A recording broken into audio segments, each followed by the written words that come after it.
Good morning to one and all joined for this webinar.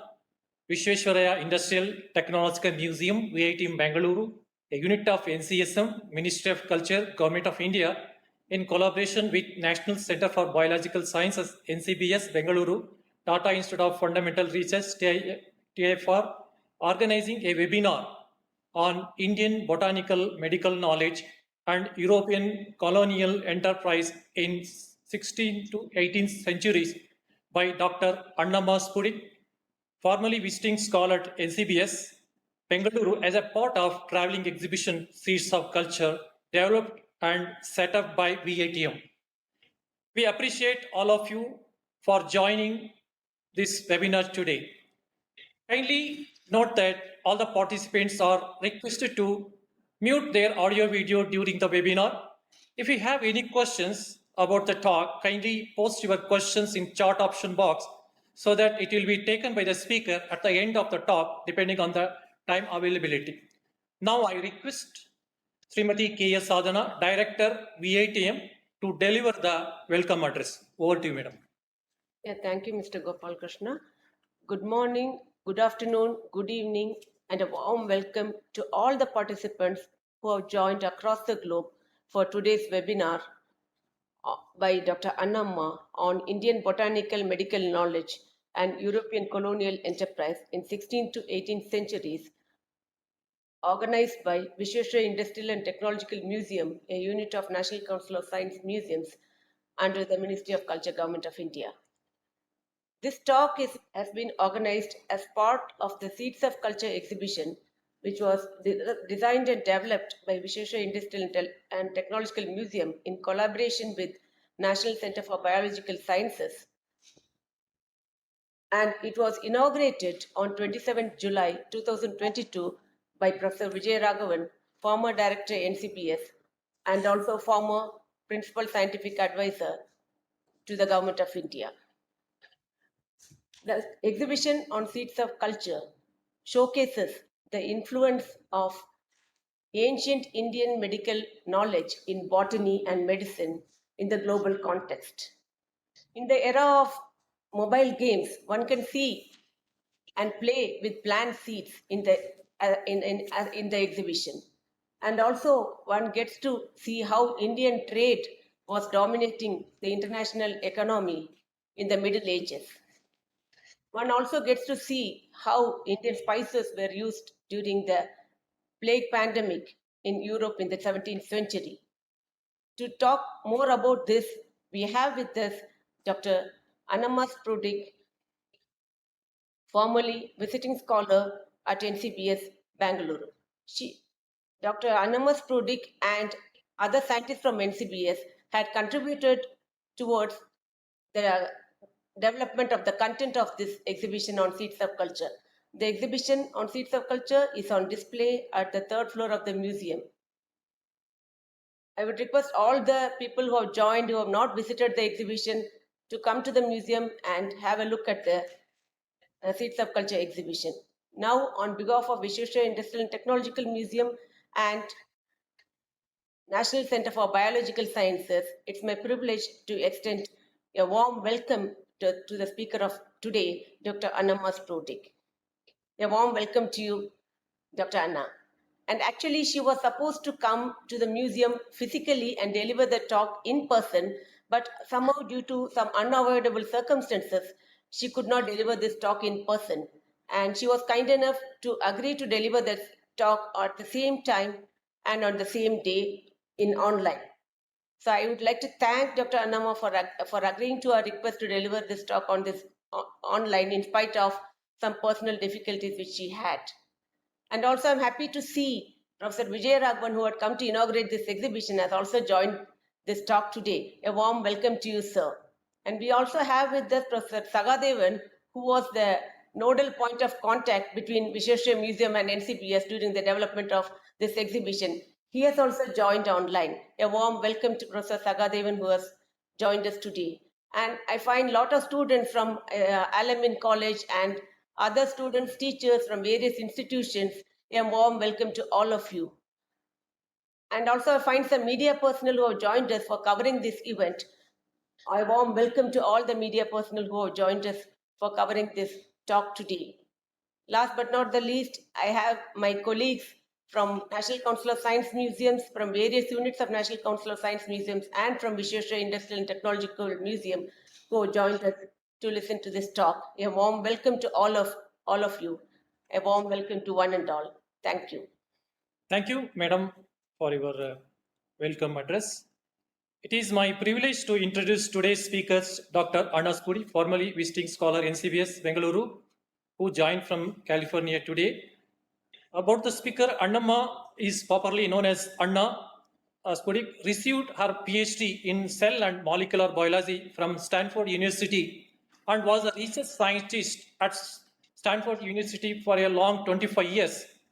In 2000, she left her basic science career to pursue her lifelong interest in fundamental contributions of Indian scientific tradition in the natural sciences to the European colonial enterprise in India and other tropical regions.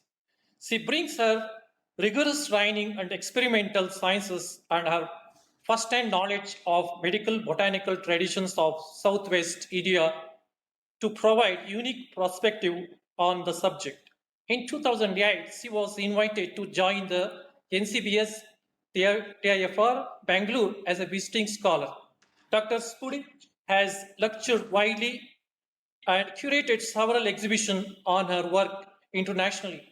A Google Cultural Institute online exhibition, that link is given in the invitation, you can refer that summarizes her work in this area. So now I invite Dr. Annamma Spudich to deliver the webinar. Over to you, madam. Please take over. Well, thank you very much. Please let me know if I am coming through clear. If I am, let me start. I want to thank the director, Sadhana Adwar, for inviting me to give this seminar and making it possible, even though I was not able to come in person to Bangalore as I had expected. This talk is an extension of the Seeds of Culture exhibition currently on display at the museum. Sadhana and her curators have brought to life an important aspect of the scientific cultural history of India related to botany and medicine that I have been interested and worked on for the last 20 years. And I thank you for that. In addition to my gratitude to the museum director and museum curators, I also want to acknowledge the support of the National Center for Biological Sciences, TIFR in Bangalore, over the last many years of my association with the Institute. And also specifically to the past directors of the NCBS, Professor K. Vijayaraghavan, who first invited me to join the NCBS and supported the first exhibition that I did at the NCBS in 2008. That exhibition, I understand, is now a permanent installation at the Natural History Museum in Mysore. And also Professor Satyajit Meyer, who also during the period that I worked at the NCBS was immensely supportive of my work. In addition, my sincere thanks also to Mr. T.S. Sahadevan of the NCBS for bringing my work to the attention of the museum and facilitating my interactions with the museum. You can see my first slide, right? Yes, we can see. Okay. So what I want to discuss in this seminar is the thesis that for a more nuanced understanding of colonial medical history, it is necessary to acknowledge the transfer of botanical medical knowledge from India to Europe in the 16th and 19th, 16th to the 19th centuries.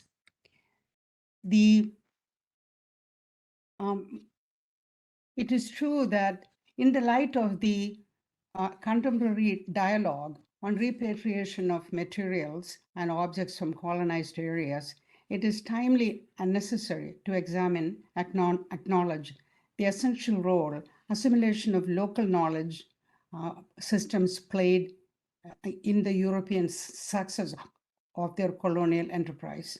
This is especially true of the contributions of medical botanical knowledge systems of India. Indian knowledge and health regimens about diseases unfamiliar to Europeans made the difference between success and failure of early colonial enterprise in India and in other tropical colonies. I will present excerpts from Portuguese and Dutch, and later the British books from the 16th to the 19th centuries to establish this thesis. Europeans needed to combat unfamiliar tropical diseases. And we in India have a tremendously ancient and very highly developed, sophisticated botanical medical knowledge system. So that early, and we also want to look for the fact that acknowledgement of knowledge transfer is an essential item, because knowledge cannot be repatriated, but knowledge can be acknowledged and credited. And also it's time to accept the fact that early tropical medicine was actually traditional medicine, especially in India. Before the establishment of a school of tropical medicine and hygiene in London in the 19th century, and the formation of the field of tropical medicine now attributed to Patrick Manson, Ronald Ross, and others, there was tropical medicine. And tropical medicine was actually indigenous medicine. And India had a major contribution to make in this direction.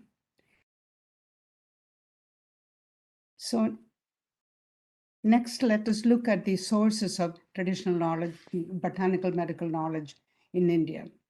As I said, India has some of the oldest and most powerful medical knowledge traditions in the world, still exerting its influence around the world.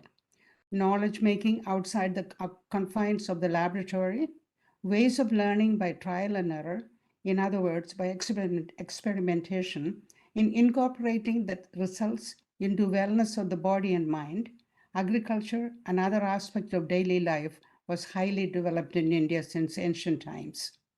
The exhibition Seeds of Culture at the museum describes the historical context of trade with India and the larger world in spices and drugs, dyes, and other natural products since the first millennium through Asian and Middle Eastern trade networks.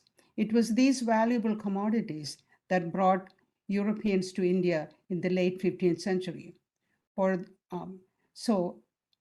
those who are unable to visit the exhibition, of course, I invite you to look at the Google project, because it leads up to the history of this global trade. Now we know that that Indian medical knowledge is, of course, codified in classical works and commentaries. Many of family archives and palm leaf manuscripts in the practitioners of scholars and Vaidyas contain immense amount of traditional medical knowledge. And of course, there are unwritten folk healing traditions and knowledge, which is refined by practice. In many cases, those are passed within families and are unwritten. And of course, there are, a tremendously large store of legends and folklore and rituals related to healing, which still needs to be explored in India. So the first Europeans to arrive in India in search of spices and medicines and other Indian commodities were the Portuguese. This detail from the Calicut tapestry, which was commissioned by the Portuguese king in 1504 to celebrate Vasco da Gama's return from India, shows the explorer on the right handing a letter from the Zamarin of Calicut, and I quote, written on a sheet of beaten silver with the Zamarin seal made in Damascene gold, quote, close quotation. The Zamarin had granted the Portuguese trading privileges to join the established trading networks, but the superior firepower of the newcomers established dominance over the regional rulers and other trading communities, and soon made the settlements along the southwest coast of India. So this is the beginning of the colonial enterprise in India. A contemporary letter from the Portuguese king describes da Gama's journey thus: they left our ports of Lisbon to go to trade for spices and drugs in the land of India, beyond the Red and the Persian Seas to a city called Calicut, close quotation. And he continues that, and there they loaded 7 ships with spices and drugs, and they also brought some jewels. So the main commodity that even before even before the 15th century that India was known for were spices and medicines. So the next slide actually shows the settlement of the Portuguese community in Goa. Within 100 years after the arrival of Da Gama, by the end of the 16th century, Goa had become a Portuguese city, bustling with population of almost 300,000, one of the largest cities in Asia. Jan Linschoten, a Dutch aide to the Portuguese Archbishop in Goa, described the vitality of the city thus: who can adequately describe the other cities and other riches and products of the city, inhabited by people of various descents: heathens, Moors, Jews, Arabs, Armenians, Persians, Indians from the surrounding areas, Banians from Cambia, and people from Gujarat and Deccan. So here we see in this image a conglomeration of people of different origins and dresses, all thriving supposedly in the city of Goa after having been settled in from Portugal. However, there is another darker side to this picture. Encounter with the unexpected enemy, tropical diseases. Within 100 years after the arrival of the Portuguese, they were haunted in their colonial settlements in India by their inability to deal with diseases in the tropics. The text from Linschoten's further writing says they have many continual fevers, which are burning agues, and consume men's bodies with extreme heat, whereby within 4 or 5 days they are either whole or dead. The sickness is common and very dangerous, and hath no remedies for the Portugalers but letting of blood. But the Indians and the heathens do cure themselves with herbs. And this is the beginning of the search of the recording of indigenous medicine from India by the Europeans. Linschoten then goes on to say that the physicians of India are well acquainted with medicine, and they help not only the Indians, but also the Christians, the Archbishop, who was his boss basically, and the Viceroy with more dedication than the Europeans. So it became obvious to Europeans that Galenic European medicine they brought with them were inadequate for the tropics, and that the Indian traditional medical systems had powerful therapies eminently suited for tropical diseases, and that Indian physicians, as you are well acquainted with medicine. So almost from the start of Estado de India, healthcare became a primary concern for the Portuguese. And the most important commodity they collected in India was the regional botanical medical knowledge systems for their use in India and in other tropical colonies being established in Asia, in other parts of Asia, in Africa, and the Americas.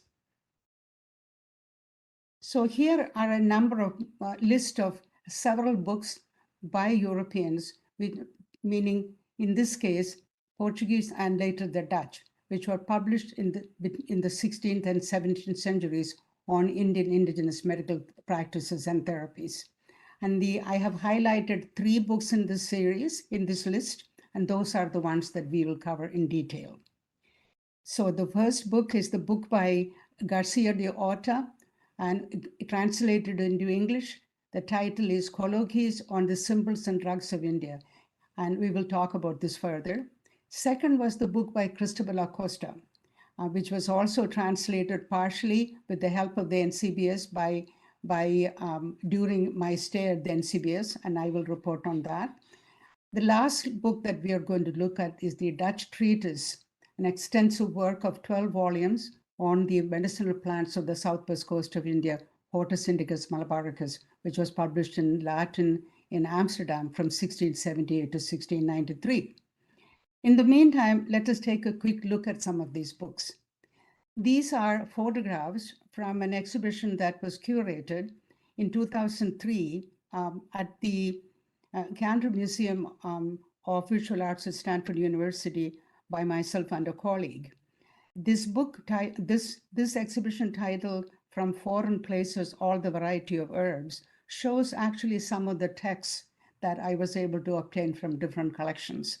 And I don't know if I can point my pointer. These are 2 volumes of the Hortus Malabaricus. I hope you're able to see my pointer. There are also, can you? Okay, there are also illustrations on the back wall from the Hortus Malabaricus, which illustrates in great detail Indian medicinal plants. You can see on the second from the, in the lower image, the second one is Umatu, that most of you are familiar with. And this image was published in Amsterdam in 1698. So these images are actually, so this shows the great detail these of the books that were published in Amsterdam. But so let's go forward and look at one of the books that I described, the first one by Garcia de Orta. Garcia de Orta was the first book that recorded Indian medicinal plants in great detail from first-hand observation and study in India.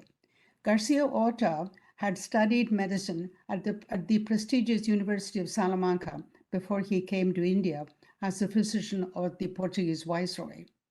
He brought his learning of Western medicine and his open-mindedness to study Indian medical therapies from Vaidyas and Hakims and folk healers. His work describes 57 commonly used medicines from Goa that he learned from Vaidyas and Hakims and folk healers. The book was published in Goa, interestingly in Portuguese language, for easy access by the Portuguese physicians working in Goa. Orta also admits that he had a medicinal garden of Indian medicinal plants. He experimented with them and became an expert in Indian medicines. And eventually he himself became a trader in Indian medicines for the European market. His status as a scholar physician of the classical European medical tradition and his prestige as the Viceroy's physician made his acceptance of Indian therapies an important signal for the Portuguese in Goa. And so Indian traditional medical system started to have large acceptance within the colonial enterprise. So, and here the book was translated, you can see in the list below on this page, book was rapidly translated into all of the major European languages. There were Latin translations made starting in 1567, 4 years after the book was originally published in Goa. Then there were Italian translations and French translations. In addition, Orta's book was cited by many European papers and European books and journals concerned with medicine in the tropics. In addition, soon after its publication, the book in its Latin version became part of the curriculum of major European medical colleges. The next work that we are going to look at is the work by Cristobal Acosta. My image is not moving.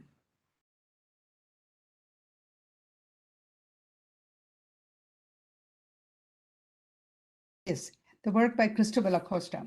Cristobal Acosta was actually an Afro and a Portuguese individual who was also a physician. He too came to India as the physician for the Portuguese viceroy. His book, Treatise on the Drugs and Medicines of East India with Their Effects on the Living, was published in Spain in 1578. And there is significance to the fact that the book was published in Spain, and we will get into that in a moment. Acosta came to India with the Portuguese viceroy and soon was commissioned by the viceroy to establish the Royal Hospital in Kochi and to study and learn and record medical therapies for common diseases the Portuguese encountered in India and to cultivate a botanical garden. He developed cordial relationships with learned local physicians of Kochi. And he, for example, he states, a doctor who is a Gentile and quite learned in his own way, seeing my wish to learn the properties of a certain herb, told me that he would show me one of them himself. The Acosta's book is actually distinctive from the author's book because it has 47 illustrations, full-page illustrations of medicinal plants in common use in Southwest India. The woodcuts were actually made in Spain from drawings that he had made in India. So their descriptive nature actually made this book very, very important. The book was intended for the use of physicians and pharmacists using Indian medicines in Spain, which were, of course, imported from India. The next book, this image actually shows one of the illustrations in Acosta's work. So full-page illustration, a woodcut of a plant that is familiar to most of us. It's Karagapuli. In Malayalam, we call it Kodambuli. It's a very common spice. At the same time, Acosta has really reported a very important medicinal property, which was actually part of the folk medical therapies of Southwest India. This fruit is very much in use by midwives who give it to women who have just given birth to help expel the placenta and to produce milk, and before labor to ease the process by which they say it has great effect. Now, one of the reasons why this book is of great importance is because during this time already, a very strong trade in Indian medicines had been established in Europe. And Indian medicinal plants and spices were available all through Europe. And Acosta's illustrations and his detailed descriptions of the plants in his book made his work a very important text for druggists and pharmacists using Indian medicines in Europe and also in distant tropical colonies.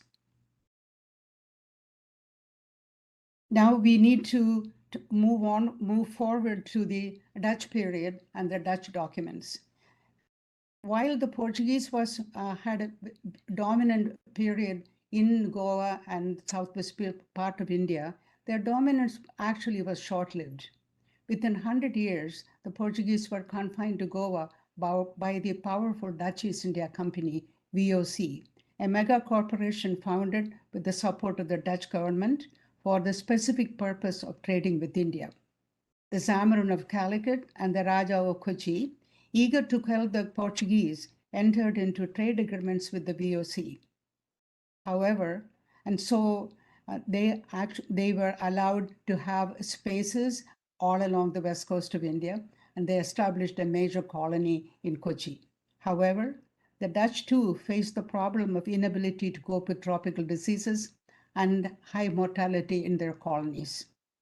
And Hendrik Adrian van Reed tot Drakenstein, the governor of the colony in Kochi, set about to assemble regional medical knowledge in a monumental project that lasted for over 20 years. So Hortus Malabaricus, and you have an open page here. This volume actually is in the collection of the herbarium in Mumbai. Was showing a page of the testament from one of the scholars who actually contributed to the volume. This Hortus Malabaricus, 12 volumes, is the most extensive study of traditional medical botany of India assembled by the Europeans before the 18th century. What makes the Hortus Malabaricus unique document above all others is not only the extent of the plant knowledge codified in these 12 volumes, but the extent to which the compiler Van Reed records his motivations for the effort, the process by which the volumes were assembled, and the details of the collaboration between Indian knowledge sources and Dutch compilers, and most importantly, the identity of the Indian scholars, which was very unique for the period. So the Hortus Malabaricus was assembled over a period of 20 years, and it was published in Amsterdam in Latin. The 12 volumes document 742 medicinal plants of Malabar with 792 copper plate engravings. And knowledge was derived from folk healing traditions of Malabar and from the classical Ayurvedic traditions. And this makes it a very unique volume, and of course with extensive knowledge on the medicinal plants of India, which was made available in Europe. The motivation for the assembling of this material, of this large format material, sorry, I have to go back, was actually documented by the compiler Van Riet himself. He says that about the wellness of the people in Malabar, he says they usually live to a very great age and their health is cared for by native physicians who do not fetch medications from other regions, since they are content with only those medications their regions supply bountifully, a custom which is imitated with success by the Europeans. In volume 3, the compiler thus gives a view into the health culture of 17th century India and what promoted him to engage in this monumental task. In his own words, they lived to a great age. The unique medical culture of Southwest India, in his own words, was unique.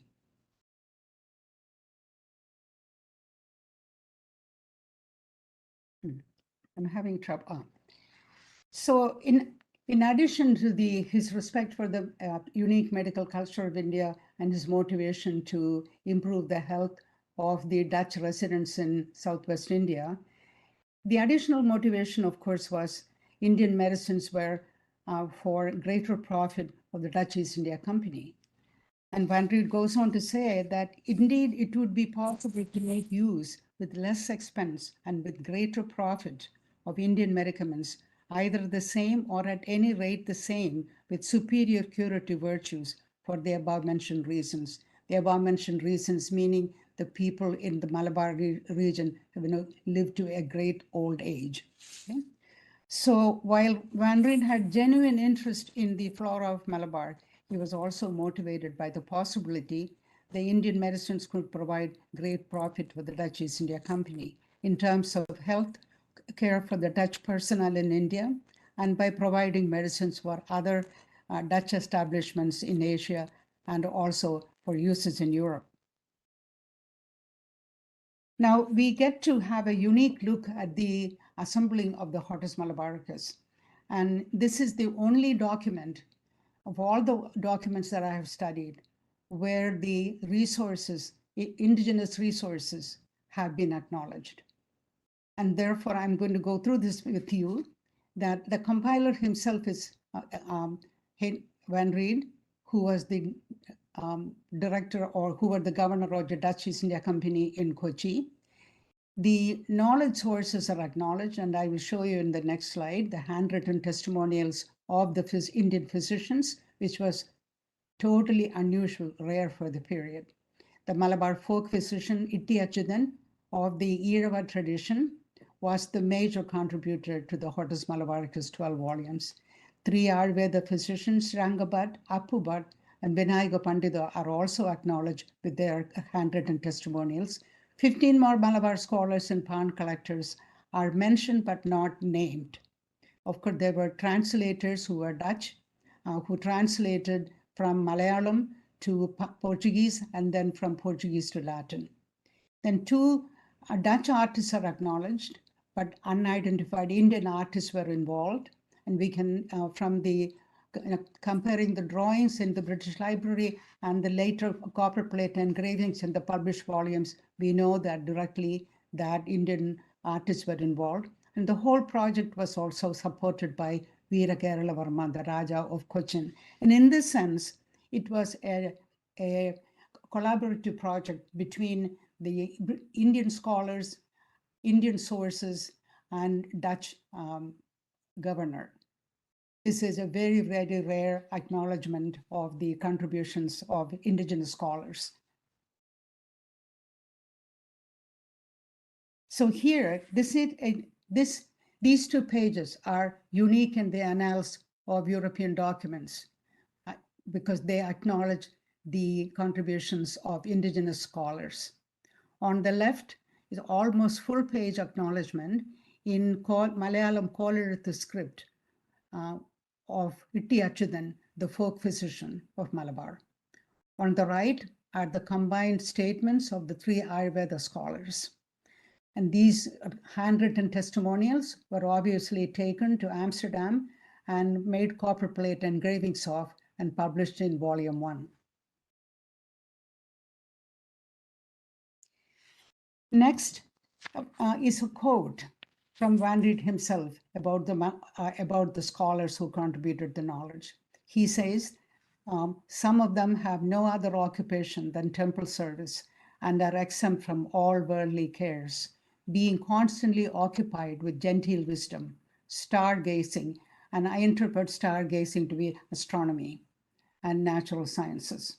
This type of tribute to the indigenous scholars is very rare in the annals of the history of the assimilation of indigenous knowledge by Europeans.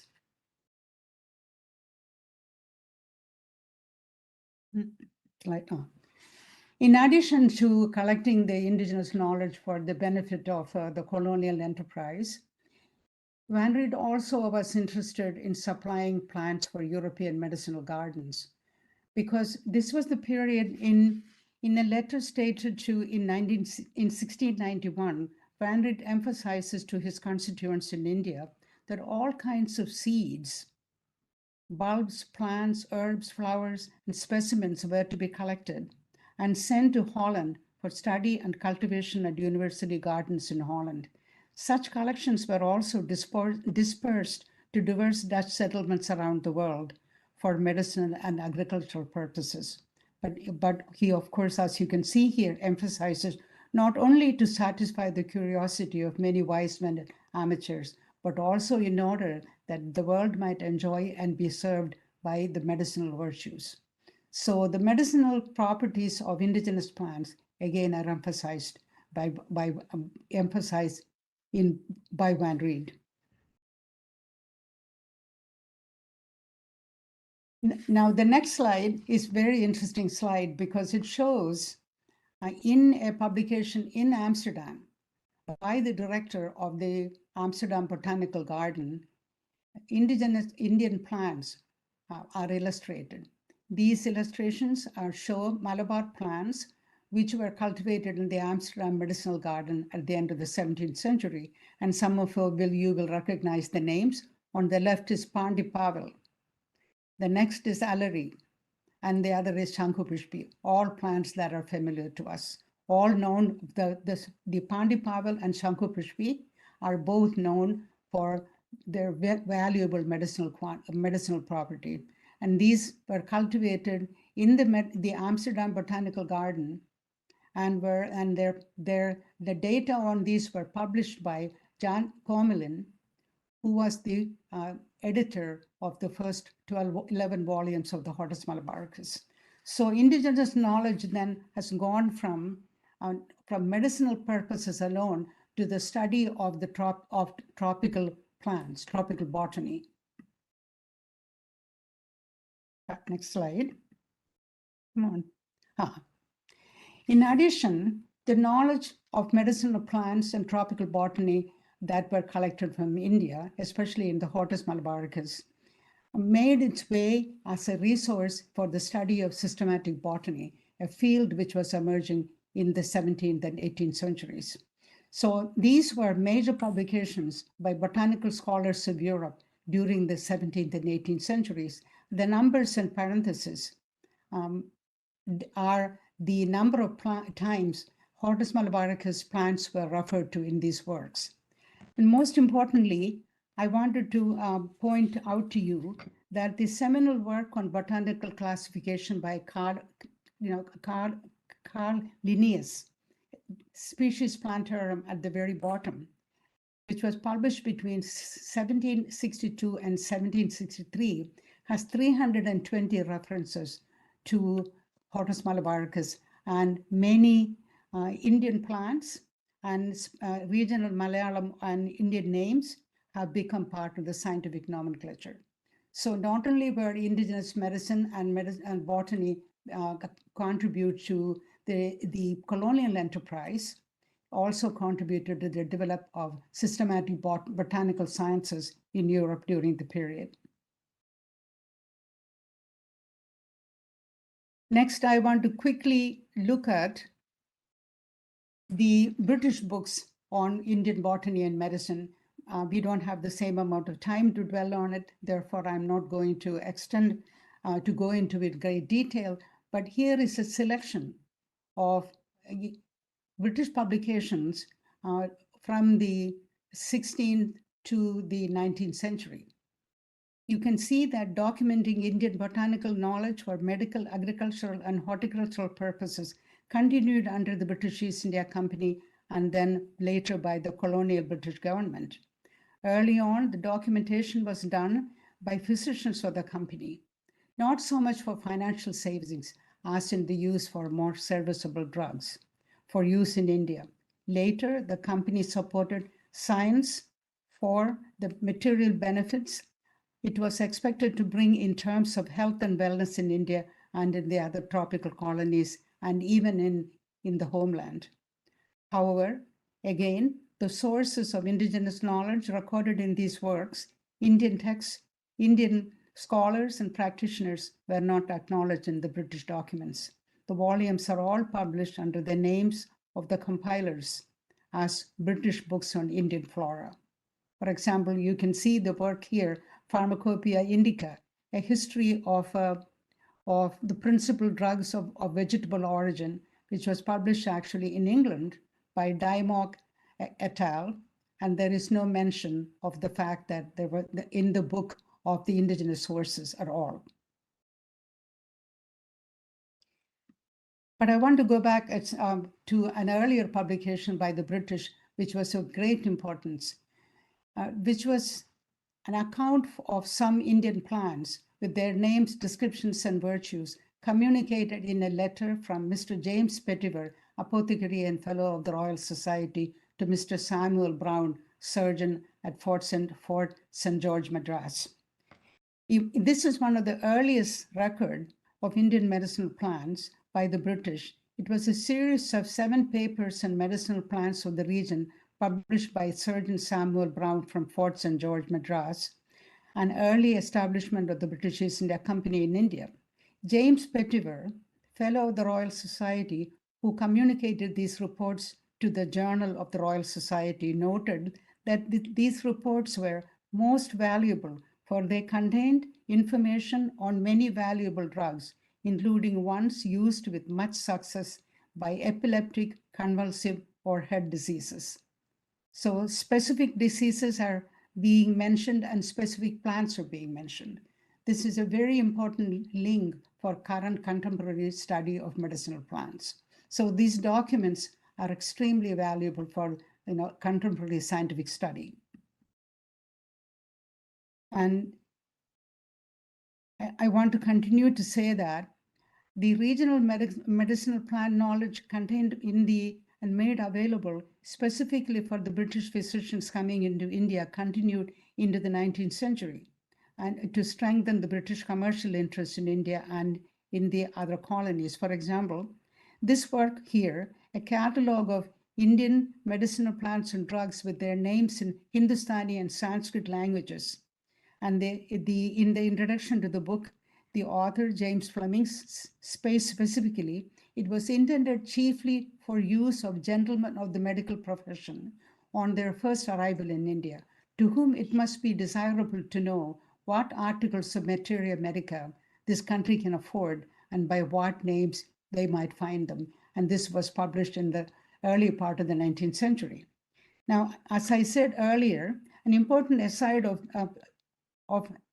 about these books is that these reports are valuable for contemporary science and medicine today, in that these documents remain invaluable resources of many vanished regional medicines and therapies not found in the Indian classical medical texts. They are mostly derived from folk medical therapies, many of which have already vanished in India, And they may be more accessible to current research scholars than classical traditional medical texts, since these European documents describe medicinal properties of individual plants and describe disease symptoms in terms that are more related to biomedicine. This is just an aside from me. Okay, next slide. So British use of Indian medical therapies and medicines continued late into the 19th and early 20th century. A report published in 2010 gives us the information that 50% of the drugs in the official British pharmacopoeia in 1898 and 1914 were indigenous to India and Ceylon. In fact, Indian medicines were brought into England by druggists, so, quote, people may receive the benefit of it, and merchants receive advantage by trading in a new commodity. So the use of indigenous medical therapies and medicines continued into the early part of the 20th century. So here again, we can ask the question, what is tropical medicine? Are we asking for repatriation? No, we are asking for acknowledgement of the critical role that indigenous medical knowledge, especially from India, played in the colonial enterprise.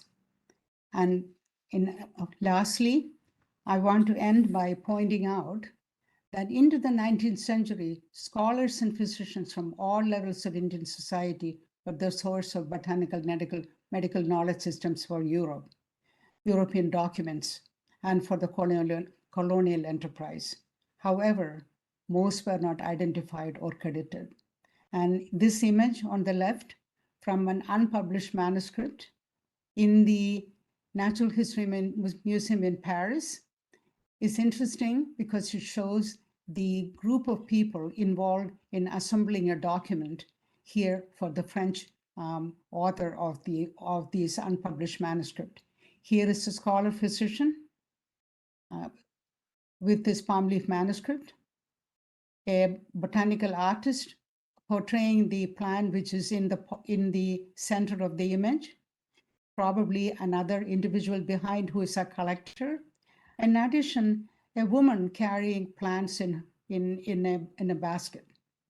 Now, one interesting fact is, of course, that women were a very important part of the indigenous medical tradition of India.